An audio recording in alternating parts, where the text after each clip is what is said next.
तो hello guys, स्वागत है एक और नए ब्लॉग के अंदर। जैसे कि आपने थंबनेल में देखा ही होगा, मेरे पास दो दुकानें हैं और उस दोनों दुकानों के बारे में आज आपको मैं रिव्यू देने वाला हूँ। तो जिसके अंदर पहला है अपना कपड़े वाली दुकान। और अपने कपड़े कुछ ऐसे हैं,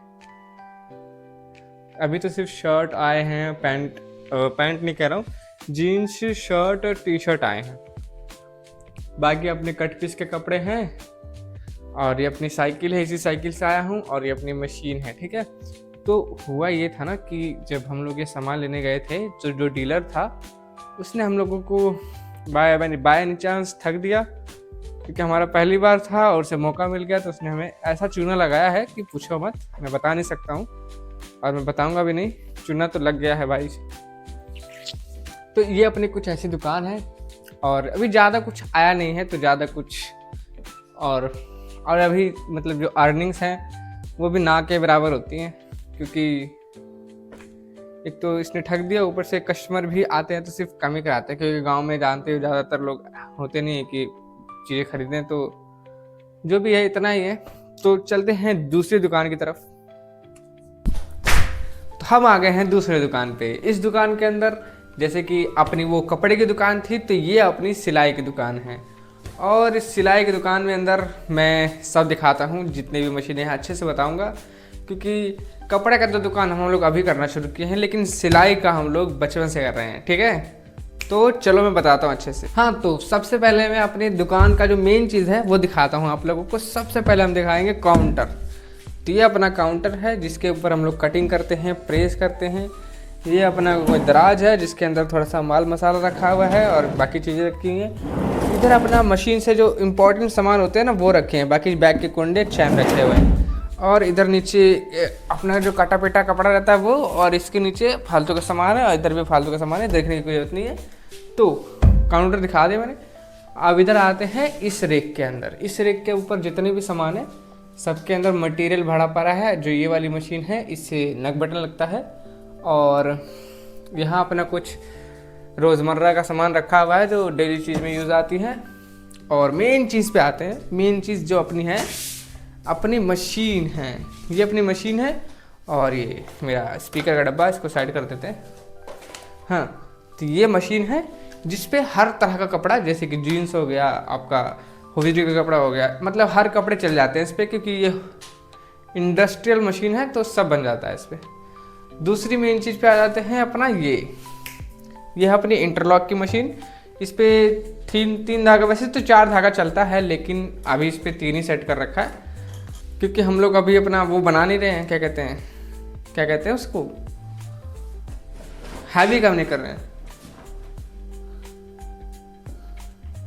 हैवी काम नहीं कर रहे हैं तो अपनी ये कोई मशीन है, अपनी इंटरलॉक की मशीन है, और इस पे 3 धागे चलते हैं। बाकी इधर बटन का सामान रखा है, शर्ट के बटन लगाने के लिए। जो अपनी ये मशीन, इस पे 3 धागा इसलिए लगा हुआ है क्योंकि अभी हम लोग हैवी काम नहीं कर रहे हैं, तो सिर्फ इंटरलॉक ही करते हैं, बाकी कुछ नहीं, काम नहीं करते इस पर, ठीक है। अब आ जाते हैं अपनी लाइट रखी है यहाँ, और इसको साइड कर देते हैं क्योंकि जब हम लोग वीडियो बनाएंगे तब इसका काम करेंगे। बाकी आ जाते हैं इस वाली मेन चीज़ पे, जो मशीन ने संभाला है हम लोग जब हम लोग यहाँ शिफ्ट हुए थे गांव। जब हम लोग, क्योंकि इससे पहले हम दिल्ली में करते थे, जब दिल्ली में करते थे तो वहाँ क्या होता था ना कि हम लोग शर्ट बनाते थे और काज बटन के लिए हम लोग दूसरी जगह भेज देते थे, ठीक है। तो जब हम लोग दिल्ली शिफ्ट हुए तो फिर जब हम लोग यहाँ करने लगे ना, तो फिर काज करने और बटन लगाने का बड़ा दिक्कत हो रहा था, ठीक है। हाथ छिद जाते थे पूरे बुरी तरह। तो फिर हमने ये वाली मशीन मंगाई ब्रदर की, जिस पे काज बटन भी हो जाता है और ये कुछ 37 तरह की सिलाइयाँ भी चल जाती हैं अलग अलग। तो बड़ा साथ दिया है इसने गांव में हमारा। और मेरे को जहाँ तक लगता है कि इसका पैसा भी परा गया है, मतलब परा गया कह रहा हूँ, इसका पैसा सद गया है। तो ये बहुत काम की चीज़ है गाइस। अगर आप अकेले कर रहे हो तो इसे लेना ज़रूरी है। बाकी एक ये मशीन रखी हुई है, इस पर मैंने सामान भर रखा है, धागा वागा और बाकी सब। ये इस्तेमाल में नहीं हो रही है क्योंकि इसका जो बेल्ट है वो अपने पास नहीं है साइज़ का बेल्ट, और इस वजह से ये काम नहीं कर रही है। तो देखा जाए तो दोनों दुकानों के अंदर जो अपनी जो चलती दुकान है, यही चलती है, वो कम चलती है। क्योंकि वो अभी नई नई खोली है और इसको अभी लगभग जब से हमने यहाँ खोला है 3-4 साल हो गया है। क्योंकि इससे पहले ये कहीं और दुकान थी, उसके बाद से यहाँ आई है और मतलब बहुत चेंजेस हुए हैं। उस उधर बीच हम लोग रह भी नहीं रहे थे, फिर हमारे मतलब पापा के भाई कर रहे थे काम, फिर वापस आ गए हम लोग, फिर हम लोग यहाँ करने लगे, फिर हमने काउंटर बनवाया है। तो फिर इससे पहले दुकान उधर भी थी, फिर इधर शिफ्ट हुई, मतलब बहुत ऊपर नीचे हुआ है, तब जाके यह दुकान बनी है। और ये कुछ पैंट बना के मैंने टांगी हैं।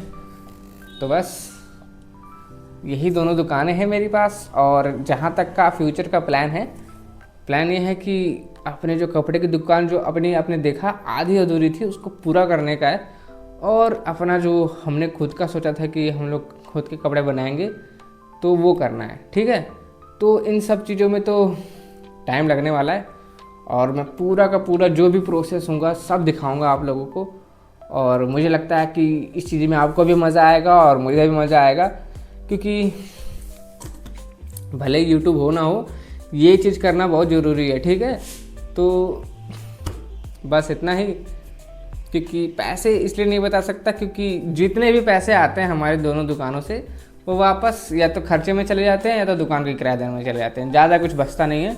अभी हम लोग टॉप मॉडल नहीं बन रहे हैं, ठीक है। हाँ, तो अगर वीडियो पसंद आई हो तो वीडियो को लाइक सब्सक्राइब कर देना।